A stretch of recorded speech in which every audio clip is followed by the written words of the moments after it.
September 14, 1994. The clock on the wall of the Florida State Prison echoed like a funeral bell, marking 11:14 p.m. In the deepest corridor of the high-security wing, the rusty iron door of cell 404 slammed shut with a bone-chilling thud. In that moment, the silence inside was heavier than any noise from the outside world. Standing in the corner of the cell, rising like a mountain from the shadows, was a man the world had forgotten but the prison feared. His name was Silas, but everyone called him Concrete Silas. His 330-pound frame looked harder than the very walls that held him. Silas had spent the last 10 years in these walls without uttering a single word, radiating nothing but pure terror. Even the guards took 2 deep breaths before approaching his bars. But that morning, something different had been thrown into this den of shadows. Elias. Just 19 years old, weighing barely 110 pounds, trying to hide his trembling hands in the oversized orange jumpsuit. Elias wasn't a murderer or a bank robber, he was just a college student who had been at the wrong place at the wrong time, crushed by the gears of a system that didn't care about innocence. As Silas slowly stood up from his bunk, the air seemed to vanish from the room. When his massive shadow fell over the boy, Elias pressed his back against the cold, damp concrete. His heart was hammering against his ribs like a trapped bird. Silas looked deep into the kid's eyes. There was no hatred, no pity. Just a cold, bottomless void. Elias was certain he wouldn't survive the night. In this place, the rule was simple: the weak either vanished or were broken under the shadow of the strong. But as the humidity of that Florida night thickened, Silas did something no one expected. He didn't move to strike. He didn't demand the boy's food. He simply pointed to the lower bunk and grunted a single word that sounded like grinding stones. Sleep. To understand why this moment was a miracle, you have to understand the ecosystem of Block C in 1994.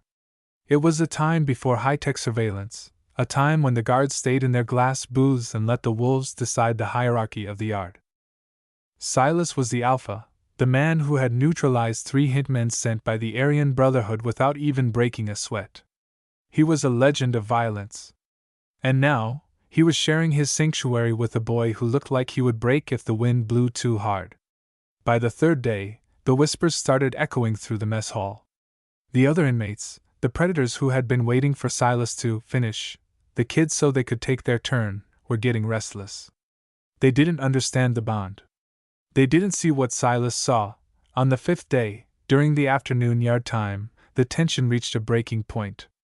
A group of 4 men, led by a jagged scarred inmate known as the Vulture, cornered Elias near the weight piles.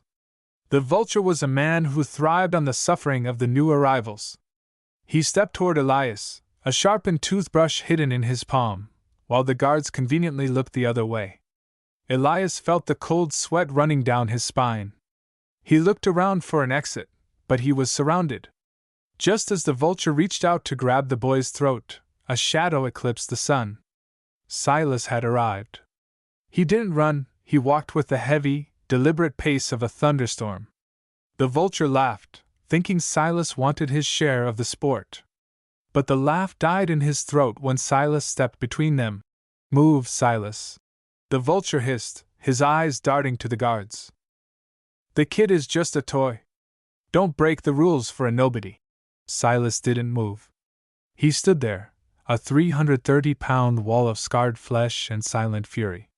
He looked at the 4 men, then at the sharp object in the Vulture's hand. For the first time in a decade, Silas spoke more than a single word in public. His voice rumbled through the yard, silencing the clinking of weights and the distant shouts. "He is under my shadow. Touch him, and you deal with the mountain." The yard went dead silent. This was a violation of every unwritten law in the prison. A lifer, a legend, was putting his neck on the line for a fish. The Vulture backed away, but his eyes promised a war. Silas turned to Elias, who was shaking so hard he could barely stand. Silas didn't offer a hand. He just nodded toward the cell block. They walked back together, the giant and the ghost. "Look, if this story is gripping you, do me a huge favor.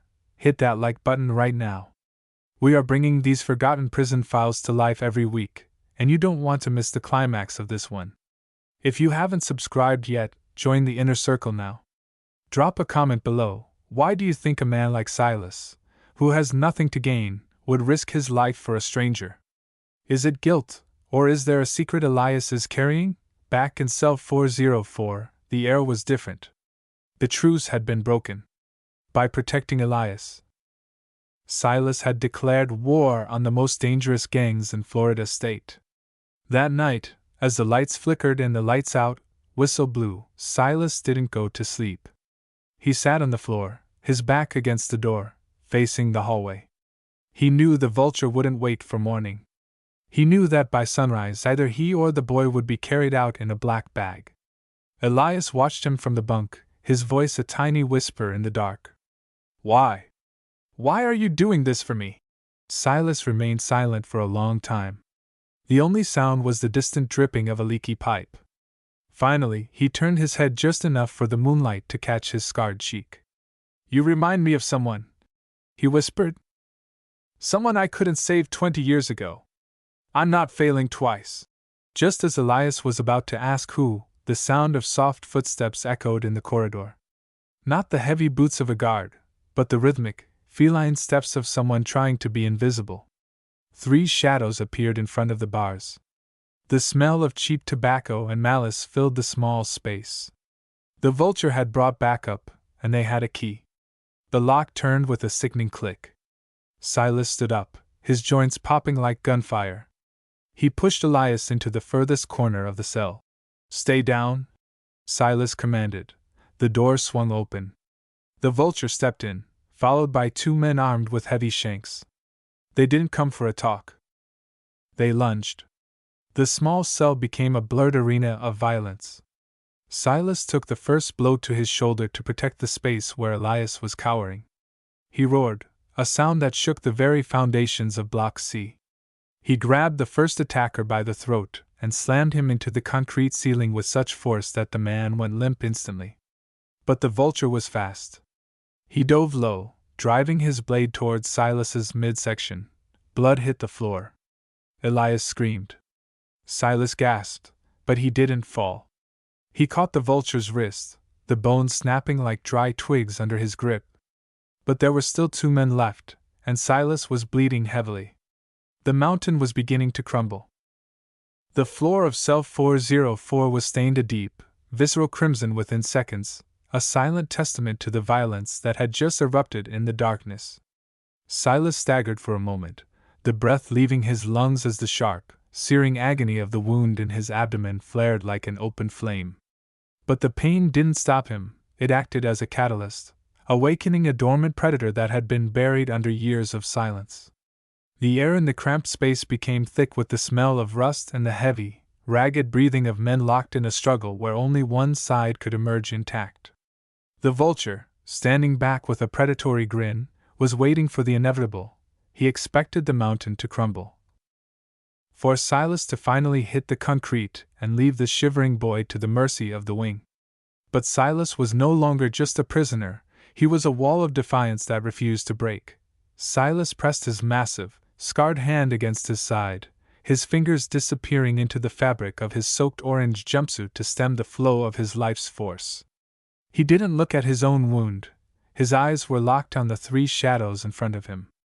With a sudden, explosive burst of strength that defied his injuries, he reached out and seized the vulture by the throat before the man could even raise his weapon again. The power in Silas's grip was absolute, fueled by 20 years of repressed guilt and a sudden, burning need for redemption. He lifted the attacker off the ground, the man's feet kicking uselessly against the air, and propelled him into the iron bars with a force that seemed to vibrate through the very foundations of Block C. The sound of the impact was dull and heavy, a shockwave that silenced the distant jeers of the other inmates and replaced them with a cold, terrifying realization: the giant was awake. The other 2 henchmen froze in their tracks, their eyes widening as they witnessed Silas's unbelievable resilience. In the brutal mathematics of the prison yard, a man hit that deep was supposed to be a memory. But Silas stood his ground, his massive frame swaying like an ancient oak in the middle of a hurricane. Every time his vision flickered and the darkness threatened to take him, he caught a glimpse of Elias in the corner, eyes wide with a pure, trembling fear that mirrored the ghost Silas had carried in his soul since his youth. Silas wiped a mixture of sweat and iron from his lips and let out a roar of true, unbridled fury. It wasn't a cry of pain, it was a declaration that for the first time in a decade, he had found something worth fighting for. One of the men, driven by a desperate panic, lunged forward with a jagged piece of metal. But Silas, despite the blood loss, moved with a sudden, calculated grace. He didn't just block the blow, he dismantled the threat, using the attacker's own momentum to send him crashing into the concrete wall. The cell was a blurred arena of chaos, yet Silas stood at the center of it like an immovable monument of stone. By the time the third attacker realized he was standing alone against a man who refused to die, the fight had already left his heart. Silas used his remaining strength to clear the doorway, standing as a lone, bloodied sentry at the entrance to his sanctuary. The heavy, rhythmic thud of tactical boots finally began to echo from the far end of the hallway, the sound growing louder with every passing second.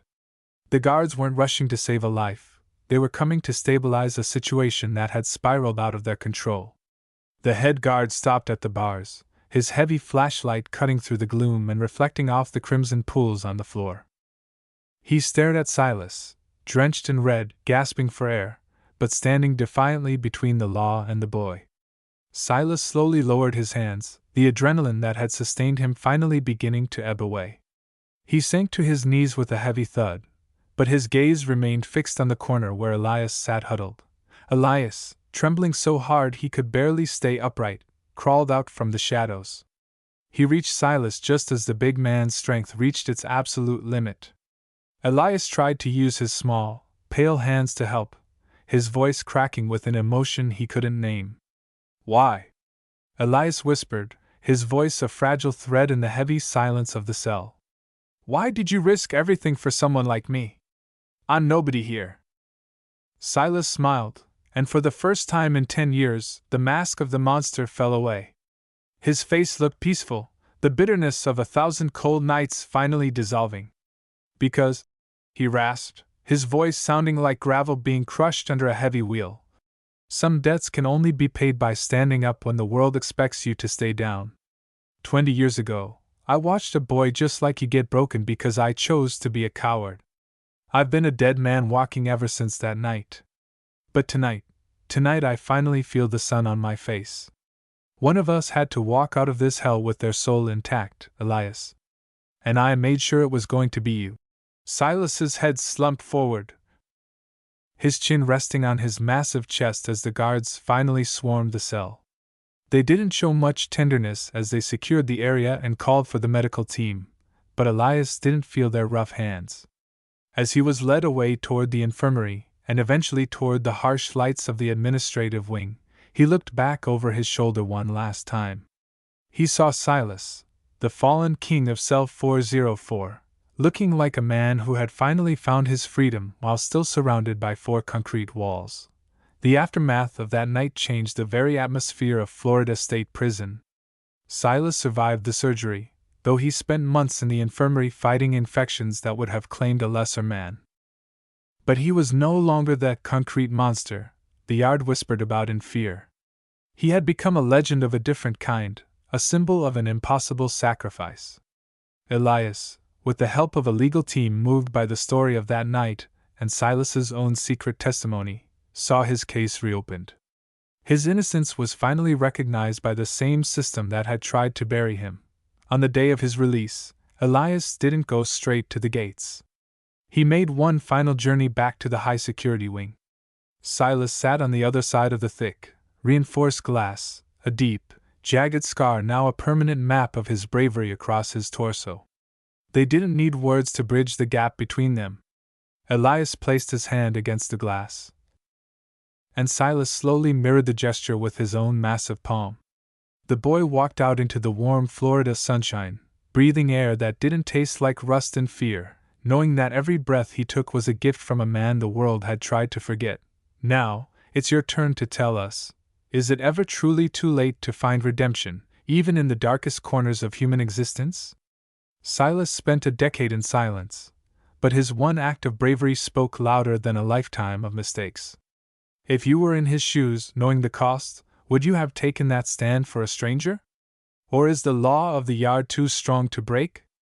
Let us know in the comments below. Your perspective is what keeps these stories alive and helps us understand the complex nature of the human spirit. If this journey of sacrifice and shadows moved you, hit that like button and subscribe to our channel for more deep dives into the forgotten files of history. We'll see you in the next story.